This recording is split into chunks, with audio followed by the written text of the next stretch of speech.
পঞ্চমীর দিনও আমার রেহাই নেই। বাড়িঘর পরিষ্কার করেও কি হলো, সেই বাড়িঘর আবার নোংরা কি নোংরাই থেকে গেল। তো রাধে রাধে বন্ধুরা, সকলে কেমন আছো? আশা করছি সকলে খুব ভালো আছো। এবার না জানো তো, আমি শ্বশুরবাড়িতে যেতেই পারলাম না। আজ যাব কাল যাব করে আর যাওয়াই হলো না। এই যে পুচকিটার জন্য আবার একটা নতুন জামা নিয়েছি, পুজো বলে কথা। আর আমার শ্বশুরমশাইয়ের জন্য তো প্যান্টের পিস, আর আমার শাশুড়ি মার জন্য শাড়ি নেওয়া হয়েছিল। তো ওর ছুটি ছিল না, আর আমি বাড়িঘর পরিষ্কার করা এই করা নিয়ে আমিও আর যেতে পারিনি যে দিয়ে আসবো। যাই হোক, কালী পুজোতে বাবুকে ফোন করে বলে দিয়েছি কালী পুজোতে বানিয়ে যেন পড়ে। তো এইখানে না ও চলে গেল সকাল সকাল বেরিয়ে, আর আমি যেতে পারলাম না, কারণ এই যে বাড়িতে আবার মিস্ত্রিগুলো চলে এলো গ্রিলগুলো লাগাতে। আসলে পুজোর আগে আমরা বলেছিলাম সব কয়টা কমপ্লিট করে দিতে, কিন্তু আমরা বললে কি হবে, সেই তো আধা খাচড়া কাজ, মিস্ত্রিতে তো অভ্যেসই আধা আধুরা কাজ করে রাখবে। এদিকে ওদেরকে দেখছে, আর এদিকে না মা ছেলে যেহেতু আছি, তাই একটু চাদা মাছ নিয়ে এসে দিয়েছিল সকালে, সেই চাদা মাছের চচ্চড়ি করেছি। এখানে একটু 2 দিন দুধ খাইনি আমার ছেলে, দুধটাকে বেঁচে গেছিলো, তো সেটা গরম করে রেখেছি, সাথে শাক আর করেছি মিক্সড ডাল, মানে ওই 3-4 রকমের ডাল নিয়ে স্কোয়াশ দিয়ে একটু করেছি। আর এদিকে রান্নাঘরের আমার কি অবস্থা, এখন এগুলো পরিষ্কার করব, সাথে আবার ওনারা যে মানে মিস্ত্রি দাদারা যে গ্রিলগুলো লাগাচ্ছে সেগুলো গিয়ে গিয়ে দেখছি, বারবার ডাকছে বৌদি দেখো ঠিক আছে কি না, এইভাবে ঠিক আছে কি না, ওইভাবে ঠিক আছে কি না। আর এদিকে আমার গ্যারেজ ঘরের যে জানলাটা 2বার করে মাপ নিয়ে গিয়েও ভুল হয়েছে, সেটা অনেকটাই বড় হয়ে গেছিলো, সাথে সেটাকে না কাটতে হলো। যাই হোক, কিছু করার নাই, এরকম টুকটাক হয় সব জায়গায়, তো সব কিছুই অ্যাডজাস্ট করে নিতে হয়। যাই হোক, একটা একটা করে সবগুলো লাগিয়ে দিচ্ছে, কিন্তু এখনও আমার একটা মানে এই যে বারান্দাটা ব্যালকনি, পাশের আর একটা ব্যালকনি, মানে 1.5 তলা ঘরের, আর ওই বারান্দাটার নিচে গ্রিল লাগিয়েছে, উপরটা লাগায়নি। তো বললো এগুলো এখন আর হবে না বৌদি, পুজোর পরে।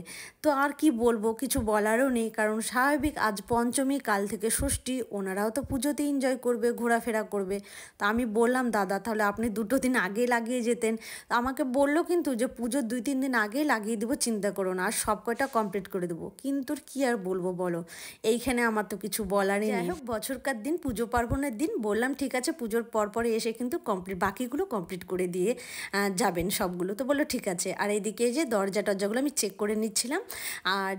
আর হ্যাঁ, কেমন লাগছে আমার এই গ্রিলগুলো অবশ্যই কমেন্টে কিন্তু সবাই জানাবে। আসলে কি বলো তো, আমি সব কয়টা ডিজাইনই প্লেন রেখেছি, অত হাবিজাবি মানে জংলি করিনি। আমার না একদম প্লেন ভালো লাগে, যত প্লেন করা যায় মনে হয় ততই দেখতে সুন্দর লাগে। আর এখানে এবার আমি সব পরিষ্কার করে তাড়াহুড়ো করে রেডি হয়ে গেলাম। এদিকে আমার বান্ধবীদের সাথে আজকে বের হব, পঞ্চমীর দিন ওদের সাথে প্ল্যান ছিল যে ওদের সাথে বের হব, কারণ ষষ্ঠী থেকে না ফ্যামিলির সাথে বের হব, তখন আর কাউকে টাইম দিতে পারবো না। আর এই জন্য ওদের সাথে বের হবো জন্য এখানে রেডি হয়ে গেছিলাম, একদম সিম্পল লুক, কারণ যে গরমটা পড়েছে বাবা গো বাবা, ভীষণ ঘেমে যাচ্ছিলাম। ঘেমে তো মেকআপের মটাই যেন থাকছিল না, ওই জন্য একদম হালকা পাতলা ড্রেস পরেছি, মানে কুর্তি পরেছি, আর হালকা পাতলাভাবে রেডি হয়েছি। টেনে চুলটাকে উপরে ঝুটি করে নিয়েছি, কারণ গরমের মধ্যে চুল ছেড়ে দেওয়ার মতন ক্ষমতা আমার নেই বাপু। আর একদম ছোট্ট একটা কানের পরেছি, বড় একটা কানের পরেছিলাম কুর্তির সাথে, কিন্তু এক তো ভালো লাগছিল না, আর দ্বিতীয় আমার ছেলেও বলছিল মা ভালো লাগছে না, মানাচ্ছে না, তুমি ছোট্ট একটু কানের পরো। কারণ আমার মুখে সবসময় ছোট ছোট কানের দেখে, তো আর খুব কম আমি বড় কানের পরি না তা না, পরি। এই শাড়ি টাড়ি পরলাম কোনো অকেশনে পরি, আসলে ও বেশি দেখে না, ওই জন্য বলে তোমার ছোটো ছোটোই ভালো লাগে। যাই হোক, প্রথমে আমরা অভিযাত্রীতে চলে গেলাম, 3 জনে মিলে একসাথে, 3 সখী একসাথে হয়ে অভিযাত্রীতে গিয়ে ওখানে একটু সেলফি ফটো, আমরা মেয়ে মানুষরা বলে কথা, একটু সেলফি তুলবো না, ফটো তুলবো না, ভিডিও করবো না, তা তো হতেই পারে না। এবার কিন্তু ভিতরে গেলাম মায়ের দর্শন করতে। আর অভিযাত্রী কিন্তু প্যান্ডেলের সাথে সাথে মায়ের মানে প্রতিমাটাও এত সুন্দর করেছে, মায়ের মুখটাও এত সুন্দর করেছে, এত ভালো লাগছে। আর এই যে দিদিভাই, বড় দিদিভাই হলেও হবে না, দায়িত্ব কর্তব্য আছে, ওখান থেকে ধুলোচুনি আমার মাথায়, রেখার মাথায় আবার আশীর্বাদ করে দিচ্ছে যে দুজনায় ভালো থাকো। আমরাও একটু দিদিভাইকে দিলাম ধুলোচুনিয়ে, যে আমরাও দিই, দিদিভাই তুমিও ভালো থাকো, সুস্থ থাকো, সবাই এনজয় করি পুজোতে। এবার প্যান্ডেল থেকে বেরিয়ে না বেশ গরম লেগে গেছিলো, আর গলা শুকিয়ে গেছিলো সবার, তাই যার যেটা পছন্দ সেটা কিন্তু ঠান্ডা খাচ্ছিলাম। আর অভিযাত্রীতে কেন গেছিলাম, ওখানে একটু ফাঁকা ফুঁকা ছিল, তো যে কিছুক্ষণ বসে সময় কাটাবো, ভালোভাবে ফটো টটো তোলা যাবে, ঠান্ডা মানে ওখানে জানি সব খাবার টাবার পাওয়া যাবে, তাই ঠান্ডা টান্ডা নেবো, বসবো, গল্প করব, খাওয়া দাওয়া করব, তারপরে আমরা বাড়ি আসবো, বেশি আজকে আর ঘুরবো না। তারপরে ফ্যামিলির সাথে পরের দিন থেকে ঘোরাঘুরি করব। যাই হোক, এইটুকুই আমাদের প্ল্যান ছিল যে পঞ্চমীর দিন হালকা পাতলার মধ্যে ঘুরে টুরে বাড়ি আসবো। ভেবেছিলাম পঞ্চমীর দিন হয়তো অত ভিড় হবে না, কিন্তু ও বাবা গো কী ভিড় কী ভিড়। তারপরে চলে এলাম ডাকবাংলো পাড়া। আর ডাকবাংলো পাড়াটা দেখতে এলাম কারণ এখানকার প্রতিমা সত্যি ভীষণ সুন্দর করে, প্রত্যেকবারই আমি যাই ওখানকার প্রতিমা দর্শন করতে। তবে গিয়ে একটা জিনিস খুব ভালো লাগলো যে খুব সুন্দর ওখানে বস্ত্রদান করছিল, যেটা আমার ভীষণই ভালো লাগলো দেখে। তাই ওখানে বসে কিছুক্ষণ ওনাদের বস্ত্রদান করছিল সেটা দেখছিলাম, প্লাস হচ্ছে একটু ফ্যানের নিচে বসেছিলাম, প্লাস প্রতিমা দর্শন করেছিলাম। আমার ওখানকার প্রতিমা প্রত্যেকবারই ভালো লাগে, খুব সুন্দর লাগে। তারপরে চলে গেলাম এবার আরেকটা রেস্টুরেন্টে খেতে, যে হালকা পাতলার মধ্যে যা পাবো সেটাই খেতে, মানে খেয়ে বাড়িতে আসবো। এবার আমাদের অনেক রাত হয়ে গেছে, কিন্তু হালকা পাতলা বললে হয় নাকি, গিয়ে সবার তো মেনু কার্ড দেখলে একটু মুড মানে চেঞ্জ হবেই হবে। যাই হোক, এখানে ঠান্ডা জল দিয়ে গেল, তো ছোটোটা ছিল না, বড়টা দিয়ে গেল। তবে এই রেস্টুরেন্টের খাবার দাবারগুলো না বেশ ভালো।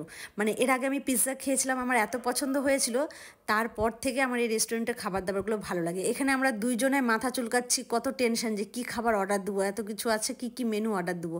মেনলি গিয়েছিলাম পিৎজা খেতে, কিন্তু পিৎজা বাদ দিয়ে বাকি যেগুলো ছিল সেগুলোই অর্ডার দিয়েছি। মানে আমাদের ডিসিশন কখন কীভাবে চেঞ্জ হয় আমরা নিজেরাই জানি। বিরিয়ানি ক্যাফ অ্যান্ড রেস্টুরেন্ট হয়তো, মানে রেস্টুরেন্টের নাম যাই হোক, তবে রেস্টুরেন্টের খাবার দাবার কিন্তু ভীষণই ভালো, প্লাস এদের ব্যবহার আর পরিষেবা আমার ভীষণই ভালো লাগলো। এত ভদ্র সবাই, এত সুন্দর করে পরিষেবা করেছে, মানে আমার ভীষণই ভালো লাগলো। আর খাবার দাবারগুলো এত ভালো, বেশি দামও না, কোয়ান্টিটিও ঠিক আছে, মানে সব কিছুর দিক থেকে বলবো একদম দারুণ।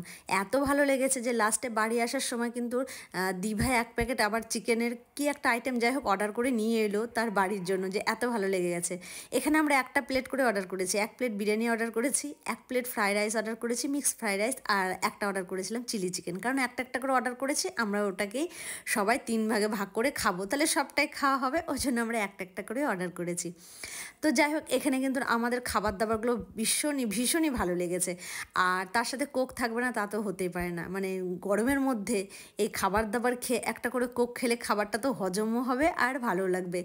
আর মিক্সড ফ্রাইড রাইসটা যেমন সুন্দর ছিল, বিরিয়ানিটাও কিন্তু সুন্দর ছিল। হ্যাঁ, এখানে নাকি পুজোর সময় বন্ধ করে দিয়েছে, কিন্তু আগে নাকি আনলিমিটেড 100 টাকায় না 70 টাকায়, যাই হোক আমার জানা নেই, 70 টাকায় মনে হয় আনলিমিটেড বিরিয়ানি, চিকেন বিরিয়ানি যে যত খাবে। যাই হোক, পুজোর মধ্যে সেটা বন্ধ করে দিয়েছে। আর এখানে তো রেখার এই মোহরি ভীষণ ভালো লাগে, ওর জন্য ও যেখানেই যায় আগে মোহরিটা খুব বেশি করে খায়, মানে খাবারের পরে ও অনেকটা নিয়ে মুখে ঢুকায়। আর আমি একটুটা নিলাম, কারণ এখানে কাঁচা মোহরি আমার ভালো লাগে না, ভাজা হলে ভালো লাগতো বেশি। তাহলে চলো এবার বাড়ি আসি বন্ধুরা, অনেক রাত হয়ে গেছে। নেক্সট ভিডিওতে দেখা হবে। রাধে রাধে।